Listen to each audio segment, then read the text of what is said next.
चलिए नजर अब उत्तराखंड की खबरों की ओर, जहां उधम सिंह नगर में सीएम धामी ने सेवा पखवाड़े के अंतर्गत स्वच्छता कार्यक्रम में हिस्सा लिया। इस दौरान सीएम धामी ने सड़क पर झाड़ू लगाकर स्वच्छता का संदेश भी दिया।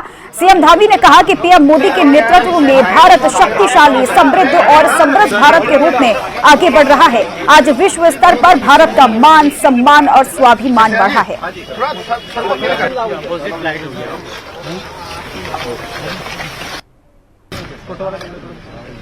कल 17 सितंबर से शुरू होकर ये हमारा सेवा पखवाड़ा 2 अक्टूबर तक लगातार चलेगा। कल जहां विभिन्न स्थानों पर माननीय प्रधानमंत्री जी के जन्मदिवस के अवसर पर जहां प्रातःकाल से ही हम लोगों ने सेवा के कार्यों को प्रारंभ किया, जहां सफाई अभियान, रक्तदान, किसानों के बीच में गोष्ठियाँ, टीबी मुक्त भारत, ऐसे अनेक अभियान कल हमने प्रारंभ किए हैं। कल उनको लोगों के बीच में जाकर किया है।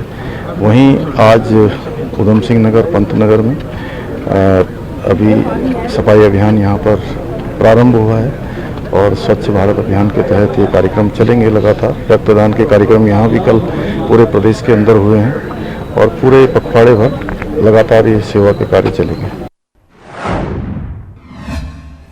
खबर देहरादून से है, जहां सीएम आवास पर राष्ट्रीय स्वयंसेवक संघ के पदाधिकारियों और कार्यकर्ताओं के प्रतिनिधि मंडल ने सीएम धामी से मुलाकात की। राष्ट्रीय स्वयंसेवक संघ के पदाधिकारियों ने सीएम धामी को ज्ञापन सौंपा और कहा कि संघ के पदाधिकारियों को बदनाम करने के लिए एक फेक लिस्ट सोशल मीडिया पर प्रसारित की जा रही है।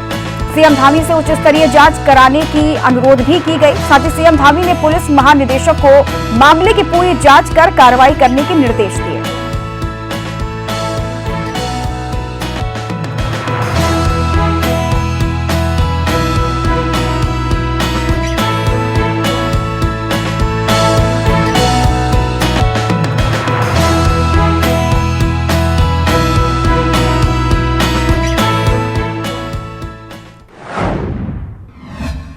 और इस बीच एक बड़ी जानकारी, जहां उत्तराखंड में भर्ती धांधली को लेकर आयोग पर देखिए सवाल कई उठे हैं। समूह ग की भर्ती परीक्षाओं के दौरान लागू किया जाए धारा 144। धारा 144 के लिए लोक सेवा आयोग ने शासन को प्रस्ताव भी भेजा है। आयोग के अध्यक्ष डॉक्टर राकेश कुमार ने शासन को प्रस्ताव भेजा है और समयबद्ध और सफलतापूर्वक आयोजित जो है परीक्षा उन्हें करवाई जाए, इसके लिए प्रस्ताव भेजा गया है। 200 मीटर के दायरे में धारा 144 लागू करने का सुझाव भी दिया गया। बता दें कि एडीएम को नोडल अफसर बनाने की भी सिफारिश की गई है। तो बड़ी जानकारी आप तक पहुंचा रहे हैं, जहां देखिए अब 200 मीटर के दायरे में धारा 144 लागू करने का जो प्रस्ताव है उसे भेजा गया है। समूह ग की भर्ती परीक्षाओं के दौरान धारा 144 को लागू किया जाए, इसका प्रस्ताव भेजने की सिफारिश की गई है। तो बड़ी जानकारी, जहां उत्तराखंड में भर्ती धांधली को लेकर आयोग पर देखिए कई सवाल उठे, जिसके बाद और ज्यादा जानकारी के साथ हमारे सहयोगी आयुष्मान जुड़ चुके हैं। आयुष्मान, एक अलग तरह की देखिए 144 धारा जो है वो लागू करने की बात की जा रही है, यानी एक अलग तरह की, अब इसको किस तरीके से धांधली को रोकना है, इसकी पूरी कोशिश सरकार की तरफ से की जाएगी। क्या जानकारी आपके पास?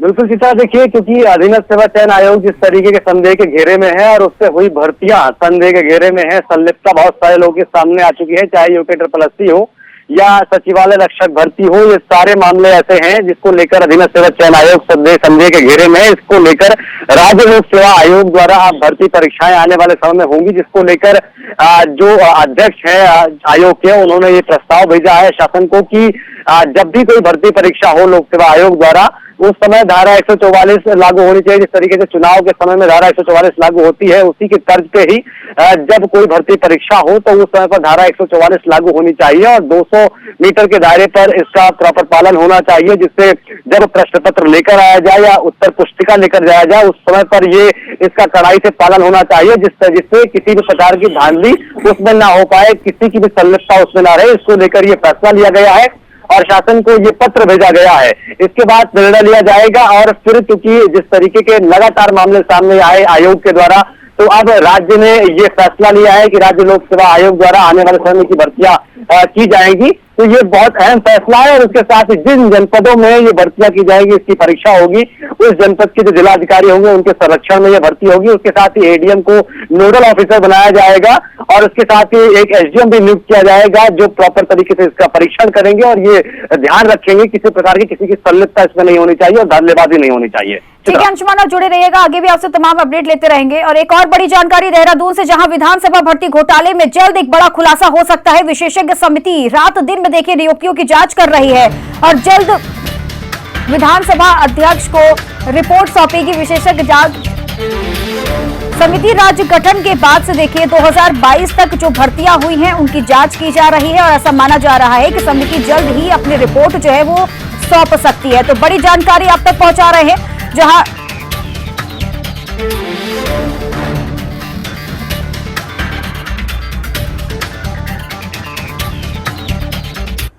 और ज्यादा जानकारी के साथ हमारे सहयोगी एक बार फिर से अंशुमान जुड़ चुके हैं। अंशुमान, देखिए कहा जा रहा है बहुत जल्द एक खुलासा हो सकता है, यानी देखिए जब रिपोर्ट सौंपी जाएगी तो एक बहुत बड़ा खुलासे के साथ में कई ऐसे नाम भी शामिल हो सकते हैं। बिल्कुल चित्रा, बहुत अहम और महत्वपूर्ण बात यह है कि जब रिपोर्ट सौंप दी जाएगी विधानसभा अध्यक्ष के पास, तब उसके बाद क्या निर्णय लिया जाता है ये बहुत जरूरी है। क्योंकि जिस तरीके की लिस्ट सामने आई है उस लिस्ट में संलिप्तता बहुत सारे लोगों की है। बहुत लोगों ने अपने करीबियों, अपने रिश्तेदार, अपने पीआरओ की भर्तियां विधानसभा में करवाई हैं और बैकडोर से भर्ती को लेकर विधानसभा अध्यक्ष चाहे गोविंद सिंह कुंजवाल रहे हों या प्रेमचंद्र अग्रवाल रहे हों, उनके समय पे लगातार यही कहा गया कि विशेषाधिकार का प्रयोग किया गया और उनके संरक्षण में उनके नेता सामने आते हैं और वो यही कहते हैं कि वो उस समय की जरूरत थी और जरूरत के आधार पर ही ये नौकरियां दी गई हैं। लेकिन नौकरियां केवल अपने अपनों को ही क्यों, ये बड़ा सवाल है। जो बेरोजगार युवा हैं, जो परीक्षा का इंतजार करते हैं, उनके लिए परीक्षा नहीं होती है और विशेषाधिकार का प्रयोग करते हुए विधानसभा वर्तमान में चाहे जो रहे हो उस समय के उस समय उन्होंने अपने विशेषाधिकार का प्रयोग करके भर्तियां करवाई। उसके साथ ही अगर आपको बताएं नेताओं के जो बयान आए हैं सामने, क्योंकि अगर आपको रिपोर्ट की बात है तो रिपोर्ट अगले 1 से 1.5 हफ्ते में सौंप दी जाएगी। डीके कोटिया की अध्यक्षता में ये समिति बनी थी जो कि अध्यक्ष के निर्देश पे बनी है और पूरा प्रशासन का, सरकार का पूरा सहयोग है। और जब भर्ती को लेकर जो भी इसमें संलिप्त है उन पर कार्रवाई करने की बात की जा रही है और जो भी दूध का दूध पानी का पानी है वो किया जाएगा। लेकिन बड़ा सवाल यही है कि जिसमें नेताओं की संलिप्तता है, जिसमें सफेद पोष नेता भी शामिल हो, उनके रिश्तेदारों की भर्तियां हुई है, क्या वो भर्तियां रद्द की जाएंगी? क्या उन लोगों को नौकरी से निकाला जाएगा और एक नए पैटर्न पे भर्ती की जाएगी? और देखने वाली बात होगी आने वाले समय, क्योंकि 1 महीने का समय काल था, 1 महीने का समय लिया था जो विशेषज्ञ टीम थी और 1 महीने का समय काल पूरा होने वाला है। और उसके बाद जब जांच की रिपोर्ट आएगी तब देखने वाली बात यह होगी कि विधानसभा अध्यक्ष क्या फैसला लेती है, सरकार क्या फैसला लेती है। बिल्कुल बिल्कुल, रिपोर्ट सौंपने के बाद कई सवाल के जवाब अपने आप सामने आ जाएंगे। फिलहाल अंशुमान आपका शुक्रिया और फिलहाल यहाँ वक्त एक छोटे से ब्रेक का, फौरन लौटेंगे। आप देखते रहिए हिंदी खबर।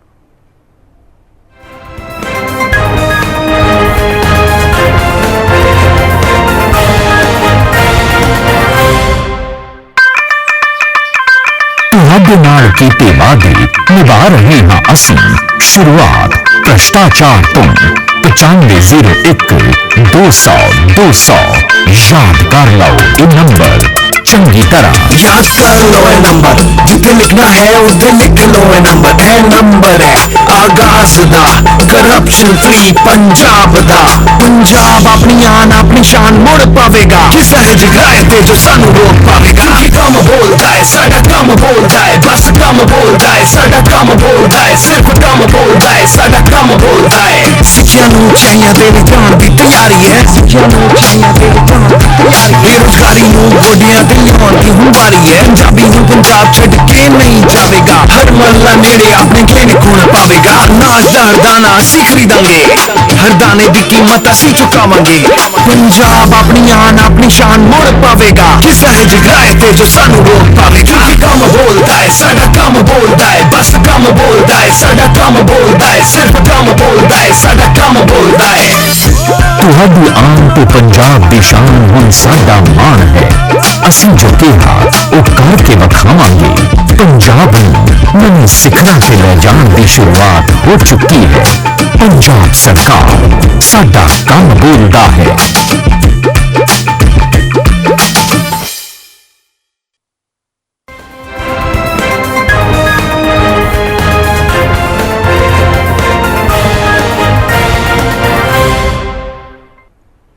चलिए ब्रेक के बाद आप सभी का स्वागत है। आगे बढ़ेंगे। उत्तराखंड में हुई भर्ती घोटाले को लेकर पूर्व मुख्यमंत्री त्रिवेंद्र सिंह रावत ने कहा कि ये बहुत आपराधिक कृत्य हुआ है, दोषियों को सजा जरूर मिलनी चाहिए। एक माँ बाप अपने बच्चों को उनके उज्जवल भविष्य के लिए उनको पढ़ाते लिखाते हैं, उनकी आशा होती है कि उनका बेटा या उनकी बेटी अच्छा काम करे, शिक्षा हासिल करके एक अच्छी नौकरी हासिल करे, लेकिन इस तरह की धांधलेबाजी बिल्कुल बर्दाश्त नहीं है और ये निंदनीय है। लेकिन हम ये कह सकते हैं कि एसटीएफ ने काम काफी तेजी से किया है।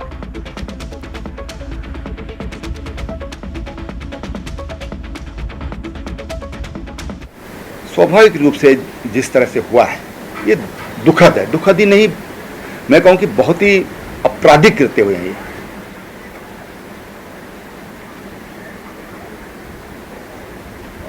नौजवान आखिर जब एक में धांधली, दूसरे में धांधली, तीसरे में धांधली आएगी तो हमारी नई पीढ़ी किस पे विश्वास करेगी। माँ बाप अपने बच्चों को पढ़ाते हैं, लिखाते हैं, ये अपेक्षा करते हैं कि उनको कल नौकरी मिलेगी और ऐसा होगा तो ये इसका स्वाभाविक रूप से बड़ी नेगेटिव प्रतिक्रिया है, इसकी नकारात्मक प्रतिक्रिया है। उत्तराखंड में भर्ती धांधलियों को लेकर नेताओं के अपने अलग अलग बयान सामने आ रहे हैं। अपने अपने को बचाने के लिए नेता भी सफाई दे रहे हैं। विधानसभा में हुई बैकडोर से भर्ती के मामले को लेकर पूर्व मुख्यमंत्री डॉक्टर रमेश पोखरियाल निशंक ने ये कहा कि यहाँ कोई राणा है, कोई चौहान है, कोई रावत है, छोटा सा प्रदेश है, कोई ना कोई किसी ना किसी का रिश्तेदार है। अगर भर्ती धांधली को हम इस लिहाज से देखेंगे तो हर कोई किसी ना किसी का करीबी ही मिलेगा। विधानसभा मामले को इस नजरिए से नहीं देखा जाना चाहिए, बल्कि जो दोषी है उसे बख्शा भी नहीं जाना चाहिए, उसे सख्त से सख्त सजा मिलनी चाहिए और हमारी सरकार उस दिशा में काम कर रही है।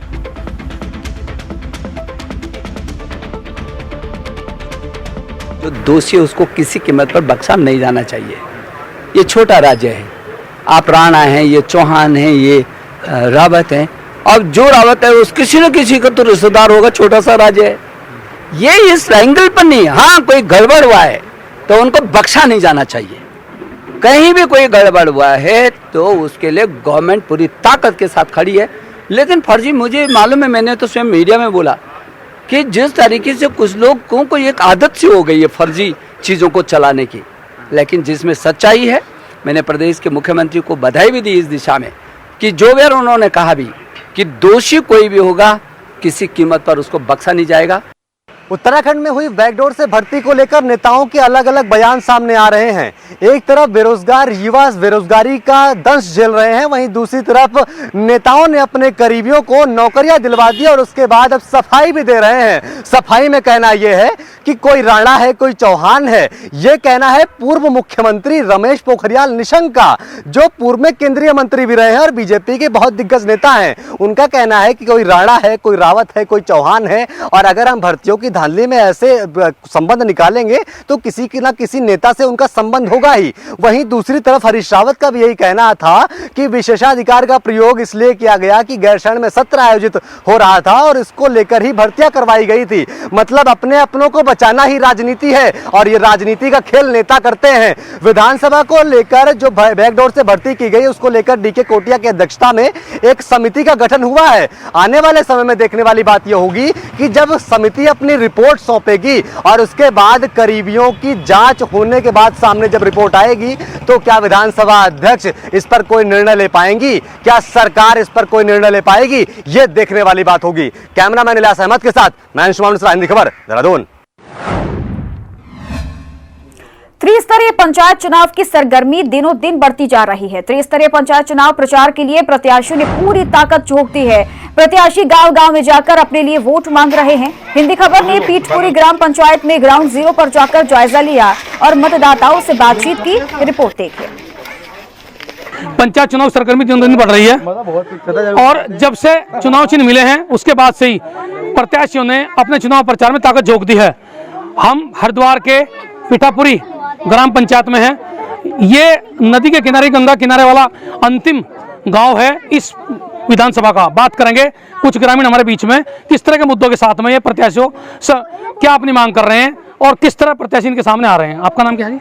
होसराम सैनी, रामपुर रायगढ़ी। अच्छा होसराम जी, इस बार क्या मुद्दे हैं मन में, क्या क्या मुद्दे लेकर के जो प्रत्याशी आए हैं क्या कह रहे हैं? हमारे यहाँ तो मुद्दा जिला पंचायत का सब समय जो हमारे ये इन्होंने हमारे राजसी भाई ने हमारे गाँव विकास कार्यों को लेकर मैं बात कर रहा हूँ। विकास कार्य में गाँव में यहाँ बहुत सड़कें डलवाई हैं, नलके भी गड़वाए हैं।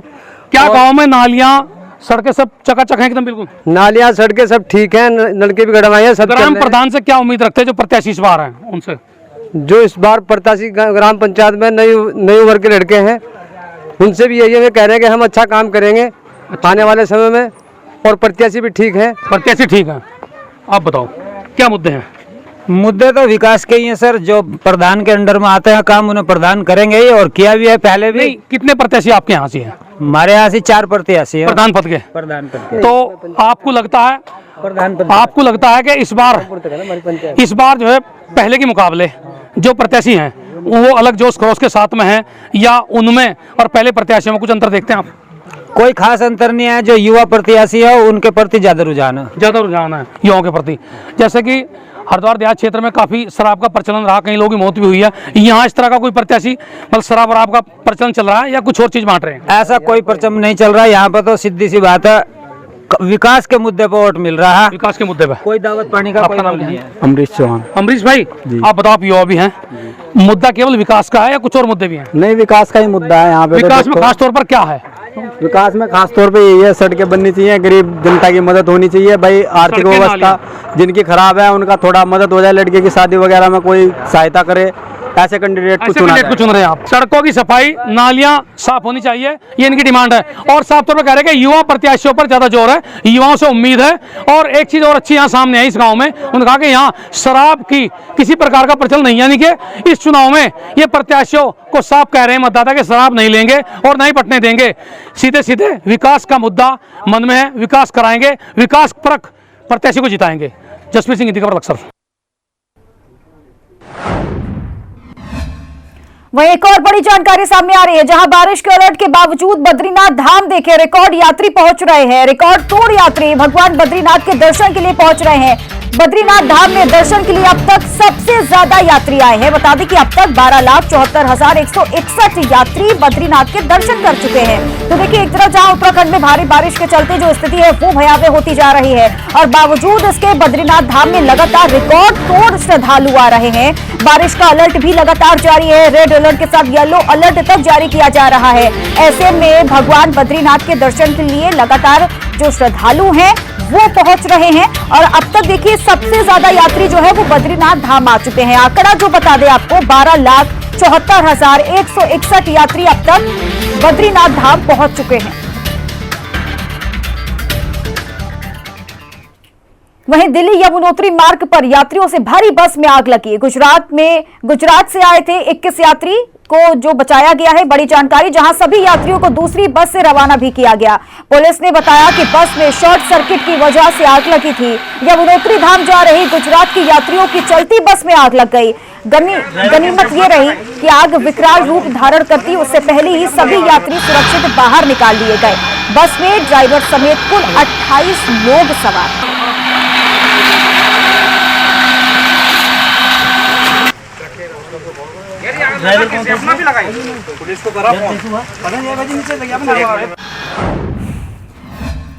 चलिए, खबरों के साथ इस खास बुलेटिन में मेरे साथ बस इतना ही, लेकिन आप बने रहे हिंदी खबर के साथ। नमस्कार।